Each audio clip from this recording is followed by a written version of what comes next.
그래서 앞쪽에서 말씀드렸듯이 신탁 원부라는 게 있습니다. 원부. 신탁 원부의 뜻은 신탁에 관한 원래 장부라는 뜻입니다. 신탁에 대한 기본 내용을 담고 있는 원장이라는 뜻입니다. 원장부. 그래서 내용이 어떤 내용을 담고 있냐면 신탁의 종류, 여러분이 앞에서 보셨죠. 처분 신탁, 담보 신탁, 관리 신탁, 개발 신탁 등의 신탁 종류가 있습니다. 그래서 이게 도대체 어떤 종류의 신탁 계약을 한 것인지, 그리고 그 계약은 어떤 목적을 가지고 있는지, 그 다음에 신탁자는 누구고 수탁자는 누군지, 그리고 별도로 수익자를 지정했는지, 지정했으면 그 인적 사항, 그 다음에 신탁이 종료될 수 있는 기본적인 사유가 뭔지, 이런 것 등을 구체적으로 적습니다.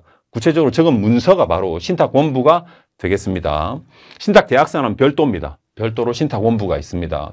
이러한 신탁 원부는 신탁 등기를 신청하는 경우 신탁 원부를 부동산마다 넣습니다.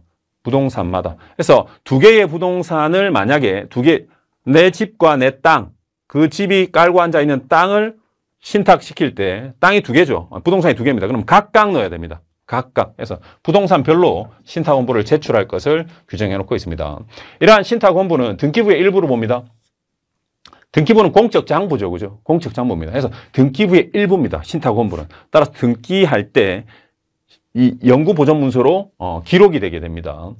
그 기재는 등기로 본다 이렇게 돼 있죠. 그죠? 아예 등기입니다. 신탁원부는. 그 정도로 중요한 서면이 되겠습니다.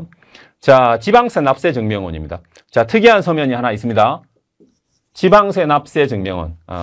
신탁법. 여기까지 신탁법입니다. 신탁법 제3조 1항 1호 혹은 2호에 따라 3호, 3조, 5항 등 신탁법에 따라서 신탁하는 경우에는 지방세 징수법 제5조 1항 4호에 따라서 지방세 납세 증명서를 첨부한 정보로서 제공하여야 한다 이렇게 돼 있죠. 제공해야 된다. 해서 신탁으로 인한 소유권 이전 등기할 때는 지방세 납세 증명서를 첨부해야 되겠습니다. 누가요?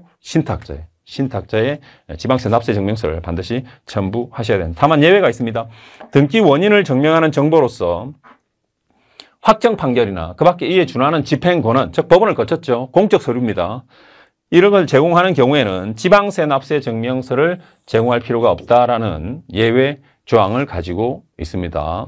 자, 예외는 차치하더라도 기본적으로 여러분들이 가지고 가셔야 될 것은 지방세 납세 증명서를 신탁 등기할 때는 반드시 첨부해야 된다는 것을 기억해 주시면 되겠습니다. 등기 비용 계산을 보도록 하겠습니다.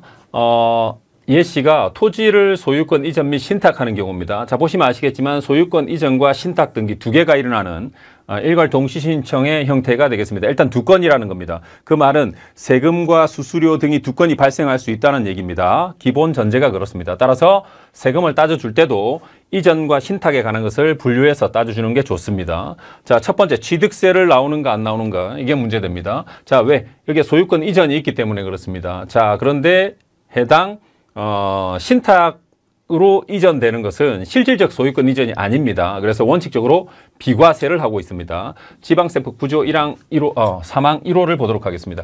자, 지방세법 9조에 비과세라는 표제를 달고 해당 사망에서 신탁을 규정하고 있습니다.